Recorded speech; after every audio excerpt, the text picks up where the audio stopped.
Hi everyone and welcome back to my YouTube channel. If you're watching me for the first time, hi, my name is Twinkle and I'm an ex-crew who was flying for airlines like Qatar Airways and Kingfisher for 10 years. In this video, I'm going to be taking you through the contract of Qatar Airways, which a cabin crew is supposed to sign even before they accept their invitation to attend an induction or a cabin crew training course in Doha. You need to sign that letter and you receive it in your email first, and then once you accept it, you're supposed to sign another piece of contract when you're there in the induction. So if at all you want to know what are the details, what are the different things that are covered in a contract, please stay tuned and watch full video until the end.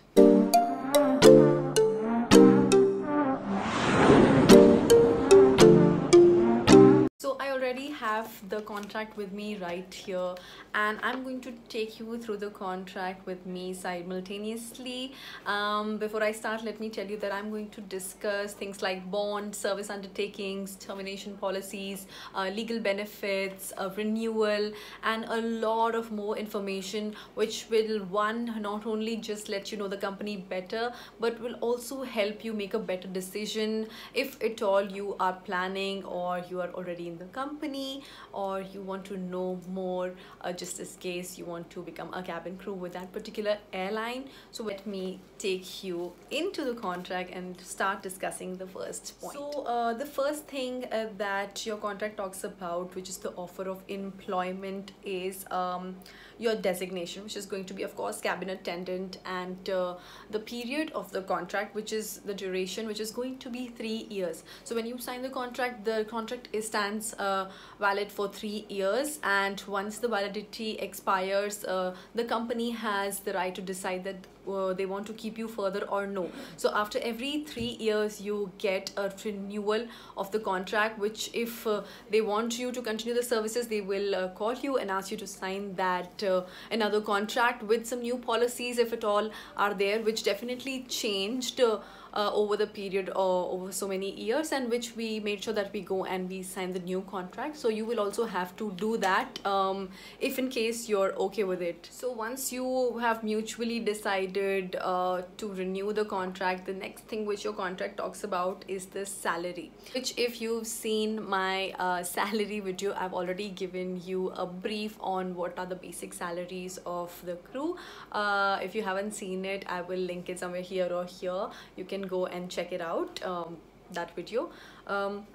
So yeah, this basic salary is 3600 riyals, which you start getting once you start flying, but you also are covered with an exchange rate production allowance, which protects you basically from any appreciation or any depreciation of the currency in that case. So they protect you from that. So there is this ERP, exchange rate policy coverage as well, that allowance, which is approximately 30% of your salary in case there's a lot of depreciation of Qatari riyals. For example, Qatari riyal is around 19 currently. If it goes down to, not in this of course not in this period because this is a pandemic, not at this moment, but usually if it goes down to a very less amount, which is 15 or 16, they will cover up that amount by paying you at least at the max 30% of your salary to cover up that cost, because they have promised a proper rate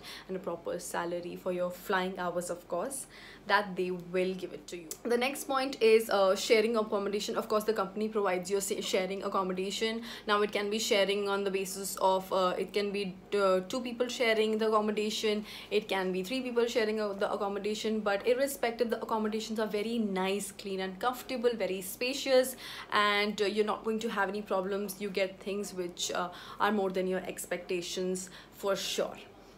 And the third is the company transport, which is also provided by the company once for your duties, like whenever you're going for a flight or trainings which you are supposed to be completing by the company, you will get a transport by the company.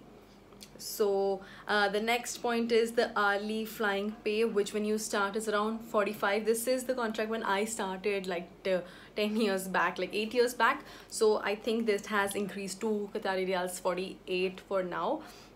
So between 45 to 48 Qatari Riyals of hourly flying pay, which depends if you're flying like 50 hours in a month. So you can divide, like you can multiply 45 into 50, and that is the amount that you're going to get over and above your basic salary. So basic salary plus your hourly flying pay multiplied by the hours you have done in a particular month.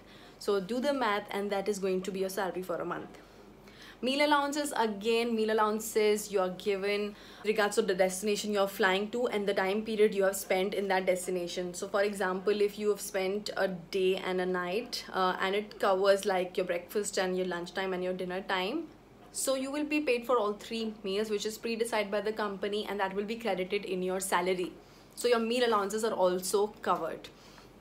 If you want to understand this point better, you can also refer to my salary slip video, which I've already said. I have linked it down in the description box, so please go ahead and check that as well. The next one is welcome bonus. Now this is a very good and important point. As soon as you arrive in Qatar, the first day itself, you get an envelope of 2,000 riyals as a welcome bonus, which you're supposed to keep with yourself for 2 months. You spend that money because of course you're not earning anything, but you have your personal expenditure on food and all that.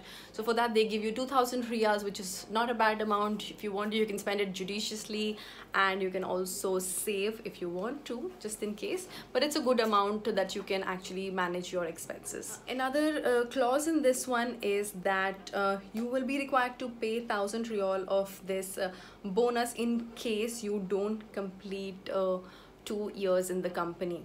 So this is one point that you need to know. If you don't complete 2 years in the company, you are supposed to pay 1,000 riyals of this bonus as well back to the company, when I will tell you later in this video what all you need to pay if you don't complete 2 years in the company. So in the benefits, the next thing is the annual ticket for yourself on Qatar Airways network. You get a lot of staff tickets for your friends and family and for yourself as well, but there is one ticket which is absolutely free of cost, which is called the annual ticket. You get one ticket in an annual year for yourself, absolutely free of cost. Zero, you don't even pay taxes, nothing, just one ticket as a benefit from the airline. You also get 30 days of annual leave in a calendar year, but you need to break it down in 15 days, which you need to take every 6 months. You cannot club it 30 days in a year. In case you do that, for the other 15 days that you ask and take a special permission for, you need to get your salary deducted. So you are only given 15 days in 6 months, 30 days in a calendar year, which are paid. Let us now come to the probation period. So now when you start your training, you are under probation for 6 months. So first thing that you need to know, that you are not granted any leave during the probation period apart from the Fridays that are off. So that is the only day that you're given off during your training period. Apart from that, there are no leaves granted, there are no offs granted, and also in the probation period you're not allowed to go home. But there was a correction. There has been an improvement, like an update in this policy that I heard in past 3-4 years they've relaxed this policy, that now you're allowed to go leave the country in your probation period.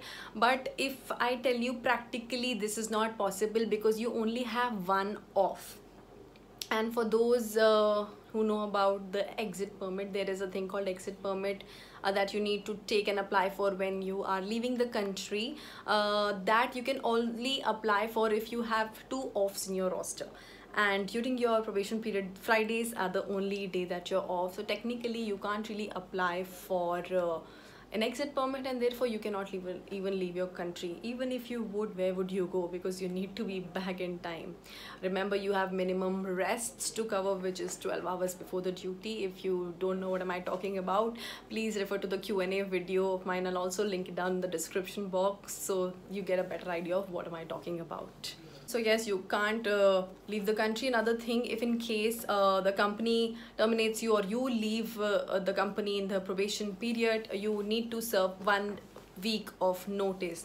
Either you or the company both needs to serve at least 1 week of notice to make this possible. Another very good thing in the contract is here, which is written, is medical coverage. I will just tell you the updated policy now. Qatar Airways covers your medical insurance through a company called Alliance, and it covers everything. I think that is the best insurance policies in all the airlines I've ever heard, even in the Middle East, that they cover every little cost of your medical expenses, whether in Doha or outside. Sometimes you have to pay and get it reimbursed if the country is not okay, like they don't accept the card. Otherwise, most of the time it's a cashless. In Doha, it's a cashless card which you basically use to cover your medical expenses, which is a very good thing.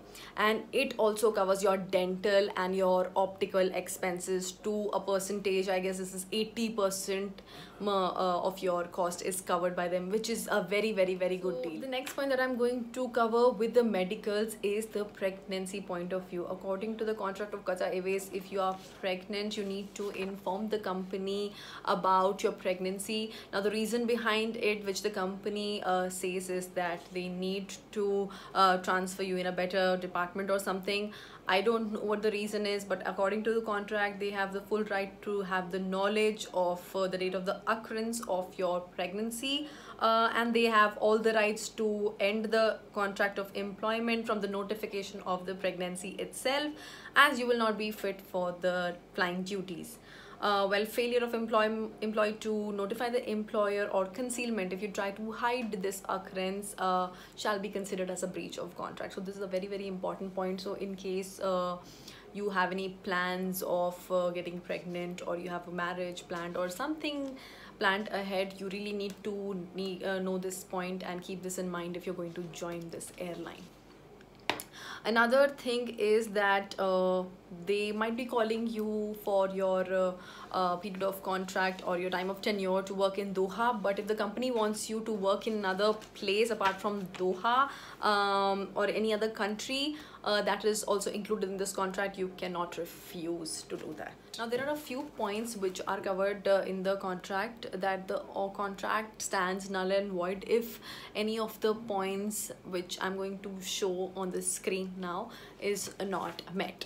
So one of them is the company receiving satisfactory references from your present and previous employees in case you have any experience or you have mentioned about it in your resume.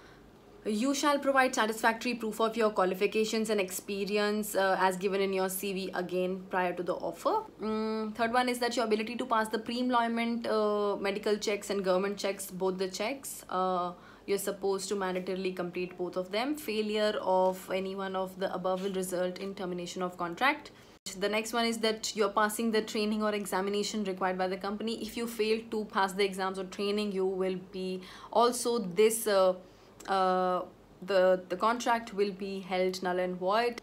Next point is the company will be able to obtain your employment visa and all other approvals. In case with any reason you're not able to obtain employee visa and other approvals, also there can be a problem. So that is not the problem of the airline. So another very important point is that there is a service undertaking that you need to undertake, which is for Qatari Riyal 7,350, which is basically the amount and the cost of training that the company incurs for training you to make you the best crew that they want you to be before you start your flying duties. So they incur a cost, and amount of QR 350 will be deducted from your salary every month for 21 months consecutively. And if you fail to do so, you will be liable to pay again, which I'm going to tell you further in this video. So talking about the service undertaking now, you are supposed to pay this amount as the cost which the company is incurring, which will be deducted for 21 months. But what if in case you are not supposed to continue, like you want to leave or you get terminated? In case you're terminated, then the company takes care of it, and I know there are a lot of things that the company does. You might not have to pay that much of amount because they want to get rid of you. But in case you want to resign, then you will have to pay all the amount, including the 1,000 riyals of the bonus plus all the amount that you are supposed to still pay. They will be taking back from you. You will have to pay the company, and you will have to also like the amount which is being deducted until now. For example, you have worked for 5 months and they have deducted for 5 months this amount of 350 riyals. They will be adjusting that amount, but whatever is remaining you need to pay them, and in any other deductions or amount which is outstanding or due you will be required to pay them back that as well. However, if you complete 2 years with the company by paying all the deductions and everything, congratulations, because you will be given this sum of Qatari Riyal 7350 back in your salary once you complete 2 years. So the money of this bond comes to you once you complete 2 years. Isn't that really great? Like, everything comes back to you once you complete everything as per procedure. So I don't find this rules and regulations really a little too much. Apart from that, there are some confidential information and the manuals and the things, rules and regulations which you're supposed to sign a non-disclosure agreement, and you're not supposed to disclose anything with anyone until you are in the company, because that is a legal obligation that you sign. You authorize a lot of things, and you're not supposed to share any legal information or manuals or operations manual, any of these things etc with anyone. That is also a requirement that you sign in your contract, and with 2 witnesses you complete this contract and you send them back, and only once you send them back do they process your application further. I hope I have cleared a lot of your doubts and given you an insight of what a contract of this airline looks like, and I've shared a lot of information, more than a lot of information which you're supposed to know, and you will keep yourself updated in case you're thinking of joining this airline. Please do not forget to give a thumbs up in case you like this video. Please share, subscribe, like, do whatever you feel like, but do something. And if you haven't yet started following my Instagram, I will leave the handle here. Please go and start following me. If you have any questions, you can directly leave a DM or also put it down in the comment section below, and I will see you in my next video. Till then, take care and bye bye.